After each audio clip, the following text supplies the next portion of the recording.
This is the Human Action Podcast, where we debunk the economic, political, and even cultural myths of the days. Here's your host, Dr. Bob Murphy. Larry, welcome to the Human Action Podcast. Oh, really nice to be with you.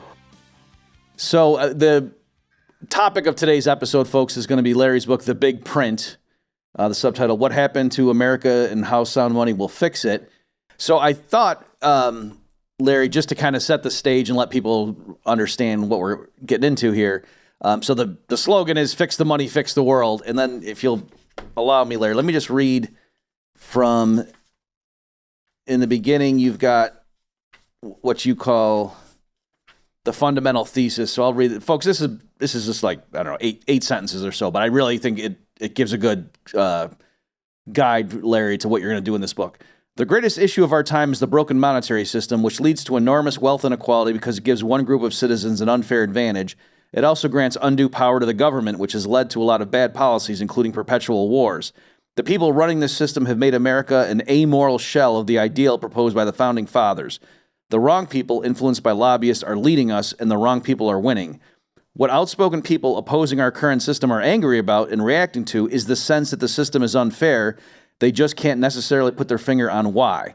What's wrong with America is not a red team thing or a blue team thing. What's wrong here is a sound money thing. Many on the left blame capitalism and advocate for forms of progressive socialism.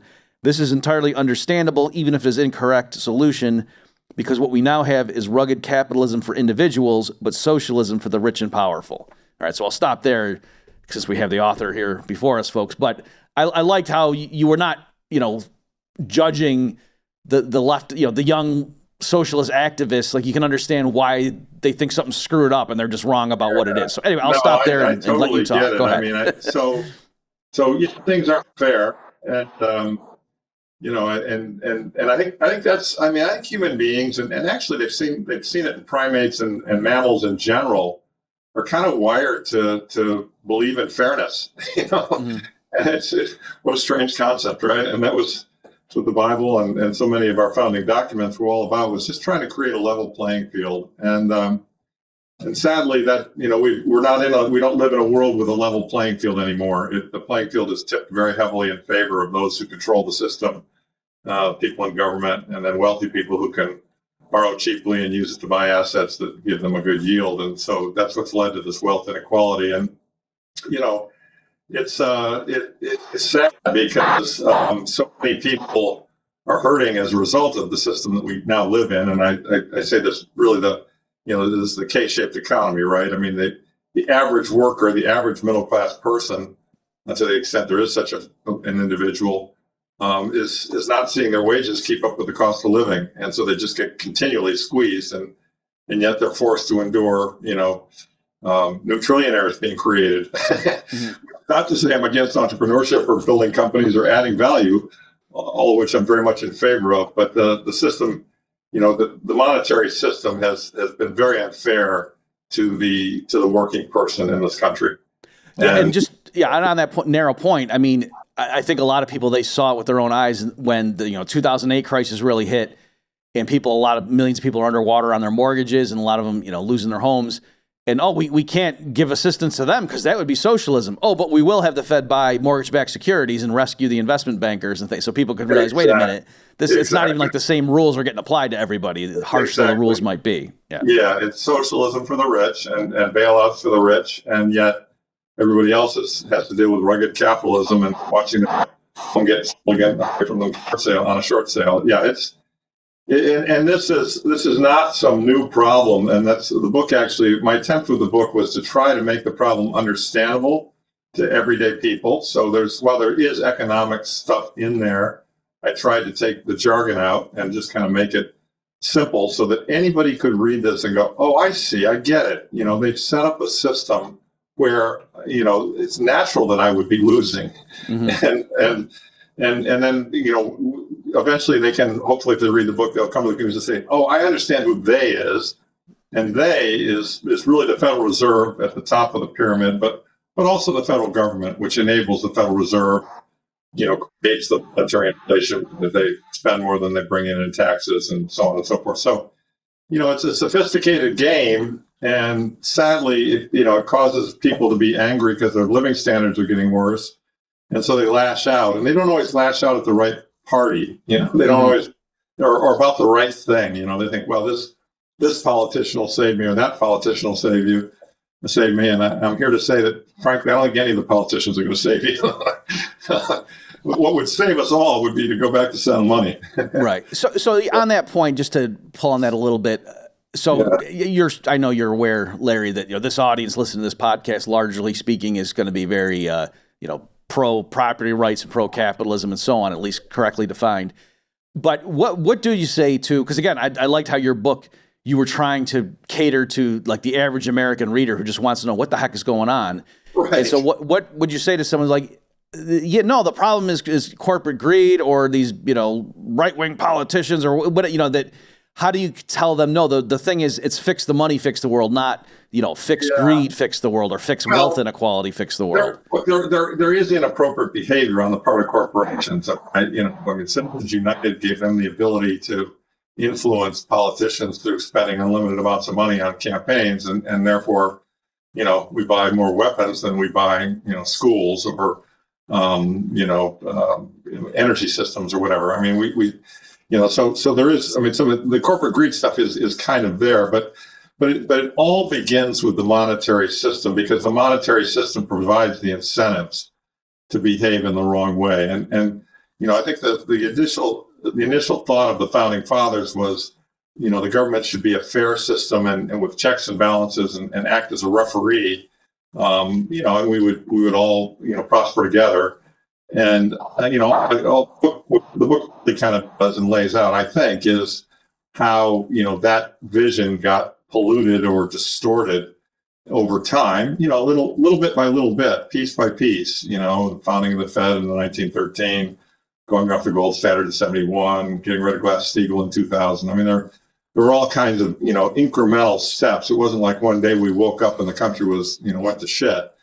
But we've been going in the wrong direction. And the reason we've been going in the wrong direction is that the people at the top, rig the game in their favor, and thus they get rich. And sadly, it's sophisticated enough that, the average person who's working one or two or three jobs to try and keep their head above water, they don't have time to big Ron Paul or, to crusade against the Fed. I mean, they're just trying to keep their family solvent. And they don't understand, but they might get angry, and so they lash out, but they don't understand that if they really want to solve the problem, we've got to return to a sound money system. And so it's kind of like at the base of all these problems is unsound money. The fact, and I'm sure your readers are very familiar with it, or listeners are familiar with it, but this whole billionaire effect, the fact that a certain class of people can borrow money very cheaply from the Fed, 3%. And that the rest of us have to pay 20% to borrow money on a credit card, or the closest thing we can get to any cheaper debt is maybe our mortgage at 6 or 7%. It used to be 3%. That's unfair. It's inherently unfair, and that's what's leading to all the pain that everybody is experiencing. Yeah, I like that approach, Larry. And along the same lines, like I know Scott Horton, for example, is a big anti-war guy that also likes the Austrian school diagnosis of the boom bust cycle. So that's what he'll have me on his show periodically telling his listeners, many of whom are left-wing progressives because they're anti-war, and saying if you got rid of the Federal Reserve, like you wouldn't, they can't fund these wars without having the printing press, so trying to get them to realize it's not just a matter of protecting the integrity of corporate bond yields or something that like the Fed enables, mass killing. Absolutely, and that's always been the case. I mean, the Fed was established in 1913. A year after it was established, it broke its charter, and it basically allowed them to fund World War I. They set Liberty bond prices at 3.5%. They loaned to the banks at 3%. That 0.5% spread went right into the bankers' pockets, and the bankers bought all the bonds. And so, and that was not in the Fed charter, right? And so, that war in the U.S. got paid for. And of course, the result of that was that by 1920, the price level had doubled. There was massive inflation. So, one thing is definitely true, and I point out to this a lot in the book, is that wars are very inflationary. I mean, the Vietnam War of the 60s and early 70s is what led to the inflation of the 70s. People don't go back and study it. Thank God we won World War II, but World War II was massively inflationary. during the war and after the war. And the war on COVID, kind of a different sort of war, was kind of massively inflationary. And by the way, the war that we've just been involved with, I'm praying is close to ending. That's inflationary as well. Federal spending is going up, and it was already high. It's getting higher. And, sadly, I think we're going to, everyone I know thinks the COVID inflation was bad and hopes that it's over. And my view is that, sadly, I don't think it is over. I think we're going to get another wave of it, because I think that this war and the federal government spending problem that we've got is going to cause them to have to print more, and that will lead to more inflation. So it's really a problem. And inflation, a lot of people I don't think fully understand how inflation is theft. You earn your wages as a result. All everybody has is their time, and so they go to work and they earn wages for the work that they do. And then if you try to save, it's the government's stealing from you, because your savings get less valuable every year, by the amount of inflation. And of course, the government understates the inflation statistics. So it's really a bad thing. And, so that all sounds kind of, bad news and doomerish. I don't like to be a doomer, because I'm very optimistic on the human condition and technology and the world, and it's going to get to be a better place. I think the good news is, and the book even points this out, talks about it, is that we're headed to kind of a crack up of this system. They can't, there's something called Stein's Law, which Herbert Stein was an economist in the Nixon administration. He said, if something cannot go on forever, it will end. Yeah. It's just kind of simple and profound. And so what's going on forever here is we keep getting more debt. We're growing our debt faster than we're growing GDP. And that's leading to a problem. And the problem is, the only way to solve that is to print money, and print money creates higher inflation. And I think what's going to happen is we're going to have so much high inflation that ultimately we're going to get politicians like, Thomas Massey or Warren Davidson or others, Cynthia Loomis, although she's retiring, who are going to say, we've got to return to a sound money standard. And then when we do, things will get much, much better. It's part of the reason I'm in this fight, writing the book and then advocating for sound money, is I got a bunch of kids in their 20s and, now one's in their 30s. And so, I really want to go back to, a sounder money system, because I grew up in a kind of sound money system. We went off the gold standard in 71. What was I, like 14 or something? But the world was a lot better back then than it is today, in terms of a middle class and so forth. So, we'll get there, but it's going to take a little while. My estimate now is this is going to get resolved in the next 5 or 6 years. Okay, yeah, and I do want to return to that, but before we get again more into the meat of your worldview and your prognostications, you had a fascinating bit in there when you're giving us your own personal story, and like you talked about your grandfather and father.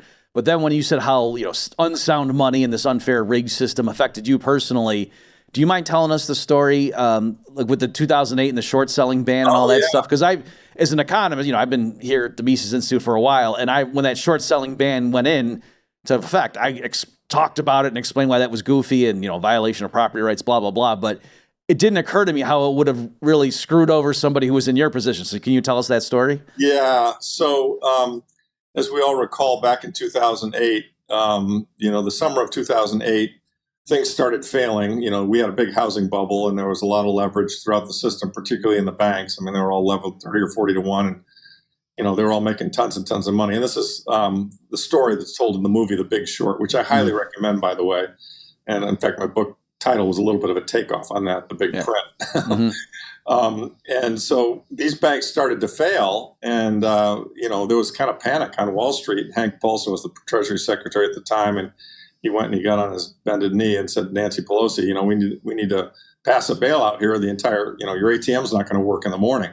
And he literally, folks, did get down on a knee. Like that's not a figure of speech that Larry's using. He kind of had a gun to, the Congress's head and said, look, give us the money or the financial system's going to croak. Which, it was kind of gangster-like, you know what I mean? And my view would have been, let it croak and reset it. But, that wasn't going to happen. And I actually, in the book, I talk about there's a prescription for how they could have saved it without bailing out the banks. They could have protected individuals and let the bad banks fail. But anyway, long story short, I saw that whole housing bubble. I was managing a fund. That's my professional career for 30 plus years now has been managing investment funds for other people. And I had a pretty big fund, and I was managing it. And I saw the housing crisis building, and very much like the guys in The Big Short, I was like, this is a bubble and it's going to burst. And so I took short positions in a lot of the banks and companies that were over leveraged. I thought were very risky. You know, I was short Bear Stearns, I was short Lehman Brothers, I was short Ambac. There were a number of them. There were probably 10 different names. Can't recall them all now. Merrill Lynch, et cetera. So, and coming into the September timeframe, things got really intense, as you'll recall. You know, like they all were companies. I mean, you know, the financial companies were dropping like flies. Mm-hmm. And on the day that Lehman failed, you know, everybody kind of thought they bailed out a few of them, but they figured, okay, we can't do this forever. So they let Lehman fail, and then things got even worse. And once again, it was looking like the entire world was going to end. And so the SEC came out and they banned short selling. So they literally said, you know, and short selling is something which you do if you think a stock is going to decrease in price, you sell it, even though you don't have it. You borrow the stock, you sell it, and the stock goes down in price, then you buy it back. So, you know, most people think you buy stocks, they go up in value, you profit from it. Well, you can actually profit from a decline. And my analysis said they were going to decline, so I was short it. And they banned it, right? One day they just woke up and said, nope, you can't do this anymore. We got to protect the system. And Larry, correct me if I'm wrong, but it wasn't it was a blanket ban. It was they had a list of companies that you can't short sell these companies. Well, that's right. Yeah, no, you're right. They didn't ban short selling, you know, John Deere or, you know, kind of regular American companies, you know, Walmart. They banned short selling all the financials, which is, of course, was where all the trouble was. And of course, I had a portfolio full, you know, with huge short financial positions on. And when they did that, the day they did that, all the financials rallied, you know, 20 or 30%, you know, in 2 days. And I was forced then to cover my short positions. The banks that I had shorted them with said, you can't hold these anymore. It's illegal. And so basically I was having a great year making a fair amount of money, and they just took it all away. And then by the way, they all went lower after that. So, I mean, I was about to have a year where I would have been up 100%. And instead I ended up being like down 4% or something for the year. So, you know, and the thing I think is so unfair about it, Bob, is that, you know, in capitalism in general, you know, we're playing a game where there are rules out there, and you think you're playing by the rules of the game. And here's a classic example of where the insiders and the powerful, you know, realized the game wasn't working for them, so they changed the rules. Right. And they screwed me.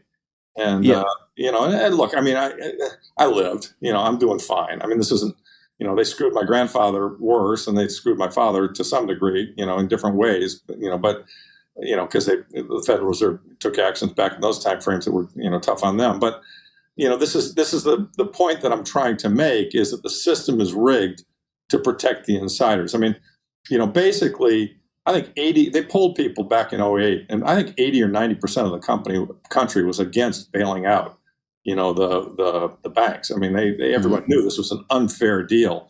And in fact, what happened is they, you know, when Lehman failed, they came with TARP, and they came with some programs and said, we got to bail these things out. And Congress was getting hundreds and hundreds of calls from constituents saying, don't do this. You know, this is awful, blah, blah, blah. And then they said, okay, fine.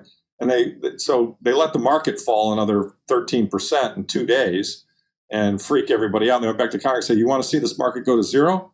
You know, don't pass the bill. And Congress, you know, changed their minds, and they voted to approve the bill for the bailouts. So, you know, they held a gun to our head to protect their own interests.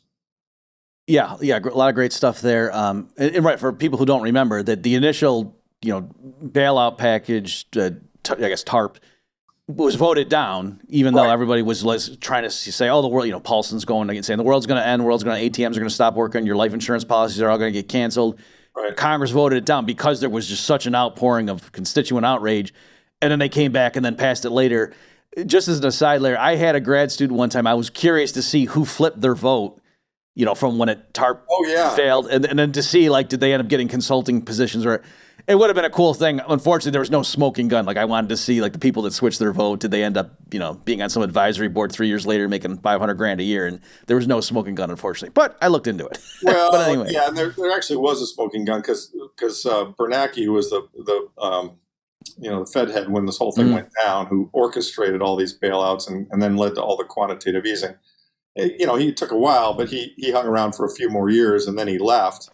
And, the day he left, he was signed on by Citadel, a large investment management firm, for, an advisory board role at $20 million a year is what the rumor was. So, it's good to be a Fed official and protect the vested interest because, when you retire, you get these consulting deals. And I mean, Alan Greenspan did that. He went to PIMCO, and I mean, all these people. It's a big club, and we're not in it. I mean, Janet Yellen did it. I mean, Janet Yellen, when she left government position, she was independent, and she was a professor with a PhD, and she received $7 million worth of speaking fees. Now, look, I'm sure Janet Yellen has some interesting things to say, but $7 million worth of interesting things to say. I mean, she received over $900,000 from Citadel, the same company that paid Ben Bernanke. And this is the financial interests of the country buttering their own bread. You, Mr. and Mrs. Government employee who protected us when we needed protection, we will pay you in consulting fees or speaking fees now that you're not a part of the government anymore. So it's, and by the way, that message gets received loud and clear by the next Fed chairman, right? Oh, yeah, definitely, yeah. But just to clarify, Larry, what I was talking about was more narrowly that Congress originally did not pass TARP, and then a week later or whatever did. So I wanted to see clearly some people must have changed their votes for that to happen, and I wanted to just look at them. I just wanted to point out that it's an obvious example of the conflict of interest that these people are face. And also just to give folks more color as to the situation. So again, the whole point is like if you're like Larry's saying, capitalism, on the way when the boom was going up and people started to get more and more nervous, like, geez, this seems kind of crazy. And some firms were conservative and they weren't levered 40-1 or whatever. They say, yeah, this is crazy.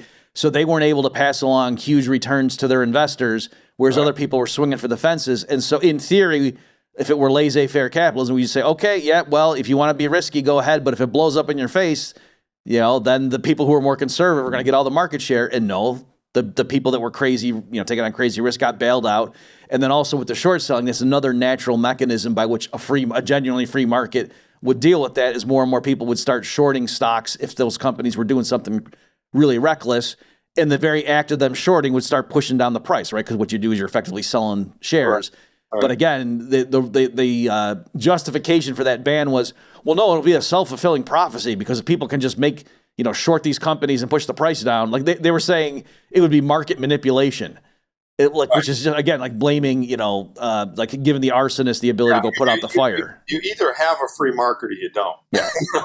There's not a gray area here. I mean, but last thing, and we'll move on to more substantive stuff. But the reason I liked your anecdote there, Larry, is because, again, back in the day when I was writing on this in real time, I was just looking at, as an academic economist, explaining why, well, no, now you're kind of having the market get one hand tied behind its back to be able to punish reckless firms. But it didn't occur to me if someone right at that moment were sitting on a huge portfolio of, puts or whatever you were holding, short positions, and then they all of a sudden it was illegal to hold those. Well, now they have no market value, right? Because you can't. It's not like, oh, we'll just go ahead and sell it to somebody. No, I can't. It's illegal to hold this thing now. And so, your book would have been way up that year, and then all of a sudden it just evaporates. They changed the rules of the game to benefit themselves, and that. And this is not the first time. I mean, read my book. I mean, I give you a lot of examples in there. I mean, one of the most outrageous ones was documented by Matt Taibbi, was the chairman of Morgan Stanley. His wife was able to borrow over $100 million non-recourse from the Fed to buy troubled assets. Now, what does that mean? That means borrowing money non-recourse means they lent her $100 million. She's a housewife, right? She's a housewife of a rich guy, but she put up a couple $1 million. They lent her $100 million. She bought the troubled assets that they wanted her to buy, and if that worked out for her, she would keep all the profits. And if it didn't, she was non-recourse on the loan. In other words, the $100 million would have gotten picked up by the Fed. So it's just an egregious example of, heads I win, tails you lose, taxpayer. You know what I mean? And it's just, there's so much of that going on right now. And we see it in the current administration too. I mean, the grift and the illegal activities. I mean, our government has become kind of a looting machine and everyone looks at us, well, yeah, but how does that really affect me? Well, it does, because that's why your gasoline's expensive. That's why your ground beef is expensive. Yes, you pay taxes, but on top of that, they're trashing your currency, and so your cost of living goes up, and that's how they do it. Yeah. Another quick one, Larry, on that. I can't recall if I saw it in your book or not, but the the statutes, Federal Reserve Act, and the various updates or whatever, going into the 2008 crisis, the Fed was not allowed to just go out and buy mortgage-backed securities. Like that, it just was not, didn't have the legal power to do that. Right. And so what they technically did, and I know this because there was like law review articles, written up on this stuff and whatever, just for people from a purely legal perspective saying, how can they be doing this? And so folks, what they said is, no, the Fed's not buying mortgage-backed securities. What we're doing is we're lending money to the Maiden Lane LLC and Maiden Lane 2 LLC. These LLCs, we're just lending them. The Fed can lend. Yeah. And then what do they do? As far as we know, they might be taking our lent funds and going and buying mortgage-backed securities, but that's in our business. We're just lending them money. So we can lend money. We're not owning it, but yet the mortgage-backed securities were listed on the Fed's balance sheet. Like if you went to standard reports. Yeah, and so it was just this hilarious, like everyone knew what they were doing, and this is ridiculous loophole, so they could technically argue they weren't in violation of the law. A related thing, and I'm sure you remember it well, was that, as you'll recall, the Fed also couldn't really bail out an investment bank, and so at the time, Morgan Stanley and Goldman Sachs were investment banks, not commercial banks. They weren't part of the Fed system. Yeah, couldn't get bailed, yet they needed bailing out. So within like 2 days, they allowed those two investment banks to become commercial banks. Right. Whereas normally that would not be a 48-hour process to switch over. Exactly. Okay. Well, so we've, I think, given enough red meat here to the crowd about the problem is, the money's broken and so on. So now what, if you get the average person on board with that, Larry, so they say, okay, so how do we fix this? What do we do? So how do you proceed there? Yeah, it's brain surgery. This is not going to be simple. We have to return to a sound money system, and we are not in a sound money system. And so, so the thing I think you do is you kind of look at the cases of history of where countries went off a sound money system, and then how did they go back to it? And let's not kid ourselves. It's going to be painful. There is no way. There will be winners and losers. Those people who own the debt in the unsound money system probably aren't going to get fully paid in real terms. And so, the correct answer would be to do what Judy Shelton or others have proposed, which is to kind of return to a gold standard. Mm-hmm. But that's and to audit Fort Knox and to say, okay, well, we're going to back the dollar with gold, and you can exchange gold for dollars and dollars for gold, and off we go. That is like a dagger at the heart of, the government, the fiat system, the bankers, the Federal Reserve, et cetera. I mean, there is absolutely nobody who wants to do that. An example of that is, Judy Shelton, they proposed putting her on the Fed board, and 73 Keynesian economists opposed her. And that I talk about that in the book as well. So, it's just not something people are going to want to do, because politically it's slaying their golden goose. How do we get there otherwise then? Well, as a practical matter, and this has happened many, many times through history, we have really high inflation and or the currency fails. And I think that's where we're going. I don't know if we'll get all the way to currency failure. The issue there is, what are the politics of the situation? Currency failure is Venezuela or Weimar Germany or Zimbabwe. I mean, it's just, they literally run the printing presses to the point where the currency has no value at all. Mm-hmm. I don't think we'll go there, because I don't think anyone's stupid enough to run the printing presses that far. What I think more practically will happen is inflation will continue because of Stein's law, as I mentioned earlier, and it will get worse because with each of these prints, so the book's called The Big Print. The first big print was in 2008, and it was, $3 trillion, and it took 4 or 5 years. Second big print was COVID, and it was, $5+ trillion, and it took 18 months. Okay. Mm-hmm. So they're getting bigger. The next one, I think, is going to be even larger still, if and when we have a sovereign debt crisis and all the U.S. debt, the 38 or 34 trillion of U.S. debt comes back to the Fed. And so at some point in time, this is called Gresham's Law, people begin to just lose confidence in the currency and say, I don't want to hold this currency anymore because I know they can't stop printing. And so what that then leads to is very, very high rates of inflation. And I'm like in the teens or higher. Turkey's going through this right now. And I think that when that starts to happen here, we will see a groundswell of, Ron Paul-like people coming forward and saying, this is ridiculous. We're behaving like a third world country. We have to solve this problem. And there will be a monetary reset of some type to sound money. And, and that will be painful. There will be winners and losers. And, it's like, the notion, the way we've been behaving is like an alcoholic. And every time we come off the sauce, we want to have even more, It's more money printing. And so getting off the money printing thing it's a hard habit to kick. But once we do, the history of countries that have had this problem is that once they do return to sound money, things really do get better, a lot better, now quickly. Now, I'm not saying going through the transition's easy. It's not, and that's painful. But I am saying that on the other side of it, it's bright. And so I do believe that, I don't know how familiar, many of your listeners probably are, some aren't, but this whole fourth turning theory of history kind of repeating itself every 80 years. And I believe we are in one of these fourth turnings where the issue is the unsoundness of the money. And I believe that and this turning started in 2008. And I believe this issue is going to get resolved in kind of the next 10 years because the math of the situation is such that it's getting worse and worse every year. Deficits are getting larger. The amount that has to be printed is getting larger. The inflation is becoming more obvious to more people. 10, 15, 20 years ago, people weren't talking about inflation at all. It was just a non-issue. I don't think there's anybody in this country now who's not aware of inflation and aware that it's an issue. And that's only going to grow. So, yeah. And on that narrow point, I remember like in the 2008 crisis that like 60 Minutes, we had Ben Bernanke get trotted out and he was assuring people that, don't worry, if inflation started getting out of control, I would just snap my finger. You know what I mean? And in prior things, like the Fed chair didn't go and address the nation. Like it was just like they wanted it to be that the Fed was some boring thing. Like, you don't care about that stuff. Don't worry about it. Whereas here they had to, have him come out and calm people. I remember there were a lot of people who thought we were going to have hyperinflation. They did some really smart things to prevent it from occurring. What they created, though, was inflation in assets. Which is what we've got now. We've got an enormously inflated stock market and asset bubble, which, that we have to reckon with that if and when we return to sound money. Like I say, I think the trigger for returning to sound money is the inflation becomes painful enough that the politics, people will just say, this is, cost of living is my number one issue.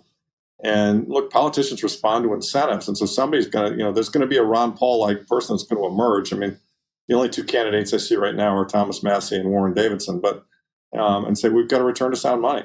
We just have to do it. It's interesting too, because even Scott Bessent, said that the monetary system is somewhat unsustainable the way it is. There might have to be a new Bretton Woods. And if there is, I want to be, present when that occurs. Scott Bessent's the current Treasury Secretary under Trump, for those who don't know. And so, and there are other clues that something's brewing. A very interesting one.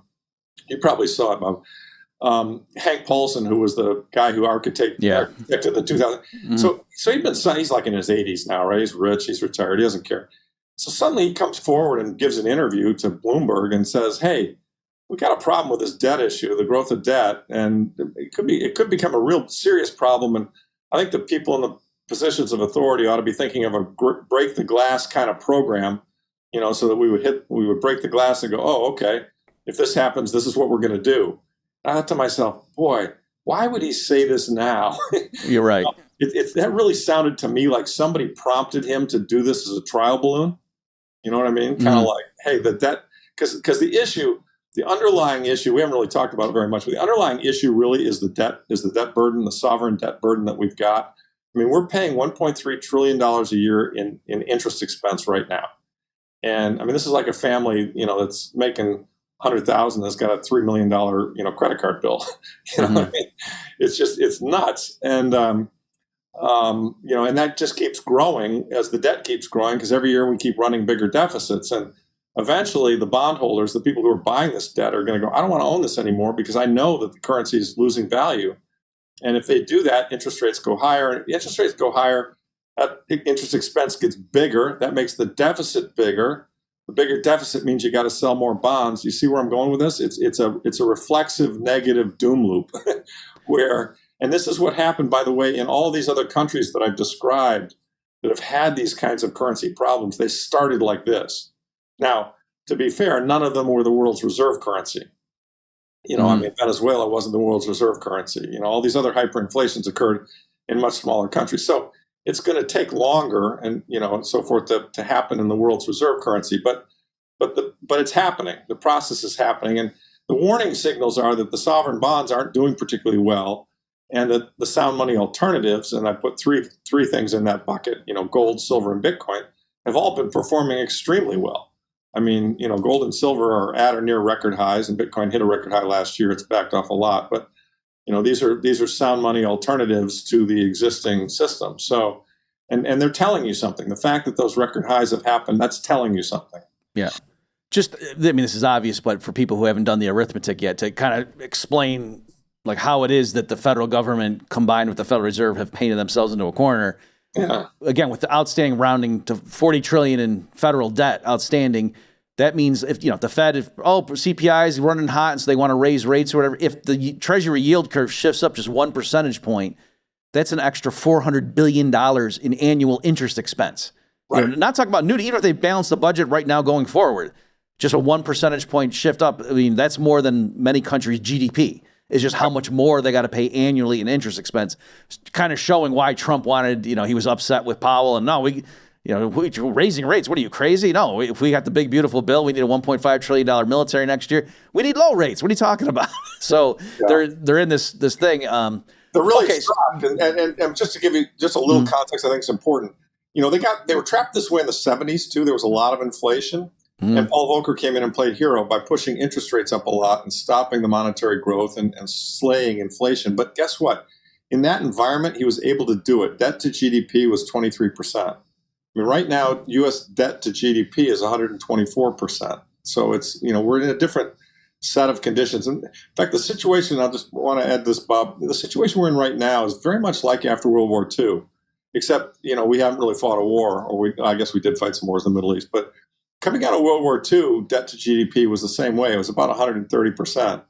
But what they did was they had yield curve control. They suppressed the bond market. And most people don't remember this, but there was enormous inflation in the 40s and 50s. And we more or less grew our way out of that excess debt burden. And that's what they're going to try and do here. I mean, they've already announced it. And they're going to try to grow their way out of it. And to some extent, by reshoring and so forth, we can. And the AI productivity thing will help, and that's all good. But guess what? If you have that kind of growth, that kind of demand, it's going to be inflationary. That's just a fact. So they're in a problem. They've got a problem. They really do. Yeah. I'm glad you brought the World War II thing because you're right. Some, particularly like Keynesian economists, especially like in 08, 09, 2011, that era when the debt was rising rapidly, we're trying to poo-poo. Oh, no, we're still well below World War II, and you don't, the 50s and 60s, but like you're saying, that was because there was this one-off major expense such that in 1946, the federal government could drastically cut spending, and it's not like a bunch of people, had the rug pulled out from them. Whereas now, we could easily solve this problem if the federal government cuts spending 50% next year, right? But that's going to be painful. Right. Well, and the other thing that was great after World War II is all these GIs came home, the interstate highway system got built, big public works project. Detroit put the entire world on wheels. Everyone needed a house. Everyone needed appliances. And, we had a real manufacturing engine that just took off. And so, the 50s and 60s, there was a lot of economic growth. And, there will be economic growth going forward from here. It'll look different with AI. But, a lot of our manufacturing is gone. So we're not necessarily going to get it from there. So it's tricky, Bob. I mean, it's sad that we've come to this condition, but we'll make it through. This is a great country with a lot of great people in it, and the system will get, we will rebalance it. But I think it's really important. One of the big things I've been saying a lot in all my podcasts is I think it's very important that people understand that this environment is different than what we just lived through. From 1980 to 2000, we had a deflationary world where, the China technology and China coming online brought the price of everything down and brought the cost of money down so that we got to the point where, by 2018, 2019, interest rates, remember, I have a mortgage on one house is 3%. And, interest rates were 1%, 2%, 3%, and inflation was not a problem at all. COVID put all that on its ear. And we now live in an inflationary world, and it hasn't been solved. Mm-hmm. And so, what that implies is inflation in general is okay for the stock market. I wouldn't say it's great for the stock market. It's okay. But the stock market will go up in nominal terms. I'm not sure it'll go up in real terms. In the 70s, the only two stock areas that did well were gold and silver and oil and gas, and that's because of the inflation. And, we live in an inflationary world, and so bonds are going to be death. Stocks are kind of like, okay. And really the things that are going to benefit the most are the inflation protection things that you can buy that the government can't print. And that's why, gold, silver, Bitcoin are, in my view, set to outperform. They have outperformed for the last 3-4 years. They're going to continue to outperform for the next 4 or 5 years until we solve this inflation issue. You want to own stuff, not paper. Mm-hmm. Okay, yeah, we just have a few minutes left here, Larry. If we can focus on the Bitcoin thing, as I told you before we hit the go button here, that I'm sure most of the listeners are totally on board with everything you said up to this point. Some of them are huge Bitcoin bulls, and some don't care for it. And probably there's some that like, I'm not into it. So can you explain, if you agree with this, why should a fan of Ludwig von Mises who loves sound money, loves Ron Paul, why, if they haven't really gotten into Bitcoin and looked at that, what's your case for why they might want to consider it? Well, okay, it's a great question. So first of all, I mean, gold has always been, the best form of sound money, God's sound money. It's geologically created, and it will always be sound money. It's analog sound money. Okay. So Bitcoin is establishing itself slowly as a alternative to analog sound money. It's digital sound money. And, a lot of people are very skeptical of it, rightly so, because it's wrapped in this wrapper. And my book talks about this a lot, of crypto. And there's so much fraud and bullshit in crypto. I mean, FTX and all the bad people, there's all this bad stuff around it. But I think the important thing for critical thinking people to understand is that when Bitcoin got invented, and it got invented pseudonymously, although I'm pretty sure I know who did it, what they did was they put together a lot of different technologies, cryptography, code, math, etc. And they found a system that reliably protected a fixed number of digital entries on a ledger. And so, in a sense, it looks a little bit like digital gold. There are 21 million coins. Right now, there are only 20 million outstanding. There'll be 21 when the last one is mined. And these represent just a ledger that tells, that if you have an address that has one coin and you have the keys that control that address, then that's your coin. And so a lot of people say, well, how can something that's intangible be money? Well, the money in your bank isn't really there. You see it on your computer screen. Mm-hmm. And so we've been working with ledgers ever since, the telegraph replaced, the Pony Express carrying the gold that Butch Cassidy would, blow up the train and rob. And so ledgers have been a part of money for quite some time. It's just a matter of who controls the ledger. And with gold, God controlled the ledger. With fiat and banks, the fiat system and the government controls the ledger. And with Bitcoin, basically no one controls the ledger. That's the great thing about it.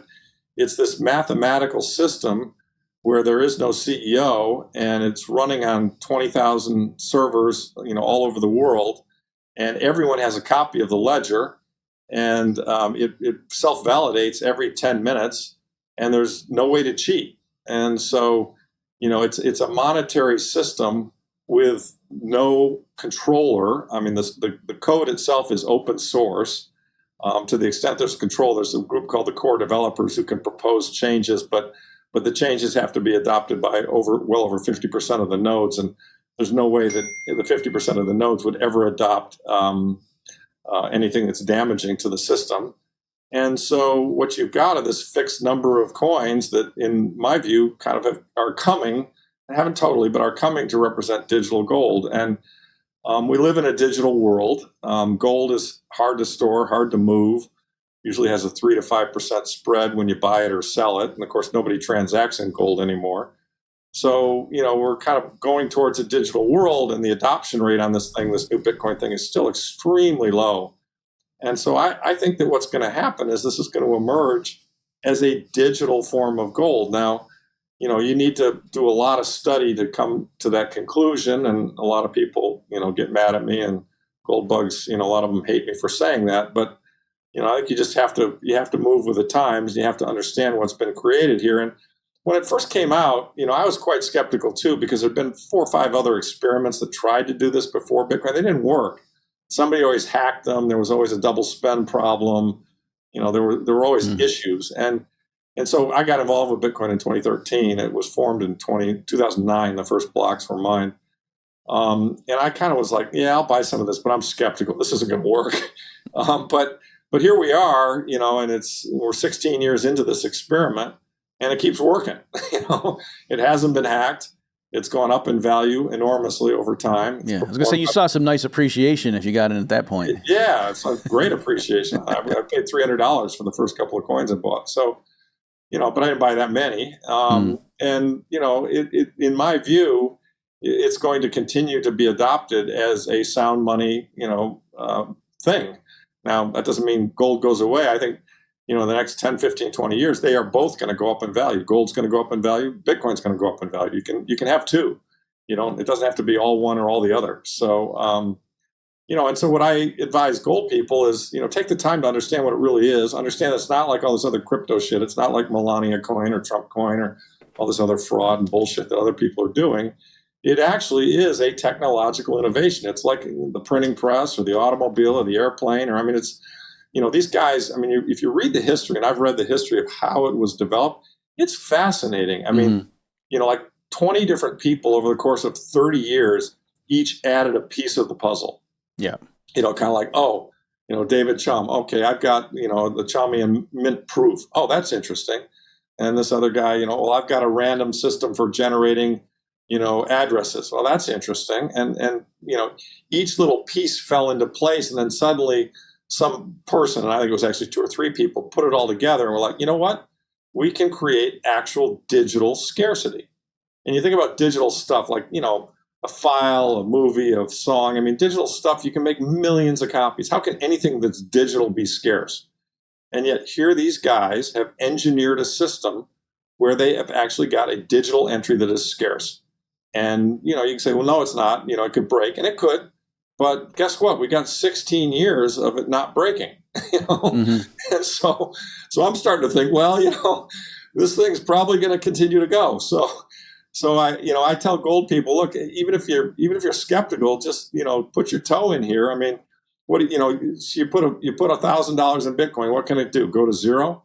I think that $1,000 can go up 10x, 100x, 1,000x over the next 30 years. So if it does, your grandkids are going to be glad you did it. So that's kind of how I see it. Okay, well, that's a great place to wrap up. And thank you, Larry, for, again, making the case. Just the intellectual accomplishment, the engineering feat, if you will, of what Bitcoin is. It's really impressive, even if people decide they don't want to have anything to do with it. If any gold person says, that's not for me, I don't want to do it, I get it. I totally get it. It's, that's a normal response, and that it's not stupid. Gold and silver are going to protect you just fine. I'm just suggesting that this is pretty interesting, and it might do pretty well. Okay, thanks. So, folks, the book is The Big Print that Larry has written for us. Larry, thanks so much for writing the book and coming here and spending some time with us to explain its contents. Well, I really enjoyed it, Bob. I always enjoy talking to you, and I love what the Mises Institute's done and is doing. And us Austrian economists, we all got to stick together because there are damn few of us. But it's better now than it was, when I first got into this stuff. So there's that. Yeah, one of the things I'll say, there's a book in the Bitcoin world called The Bitcoin Standard, written by Saifedean Amos. It came out in 2018. And in 2018, as a sound money guy, I was pretty lonely. We just got through the bear market in gold where it hit $1,000. And it was really amazing. After that book came out, I'd start going to these Bitcoin events. I'd run into these 20-year-olds who were quoting Rothbard or quoting von Mises or something. And I'm like, how the hell did this happen? You had to be an old fart gold bug to know who, von Mises was. And now I got 20-year-olds spouting that shit to me. So it was kind of fun. Exactly. Yep. I had a similar experience, just seeing these conferences grow over time and look more and more like regular people. So it was good stuff. Well, it's sound money. It's a trend. It's a growing thing. And young people get it. I mean, young people totally get it. So we just got to keep spreading the word, and we will return to a sound money world, and things will be much better. And I really look forward to that. So thanks again. Thanks again, Larry. So folks, the guest has been Lawrence Lepard. The book is The Big Print. And thank you everybody for tuning in. We'll see you next time. Check back next week for a new episode of the Human Action Podcast. In the meantime, you can find more content like this on Mises.org.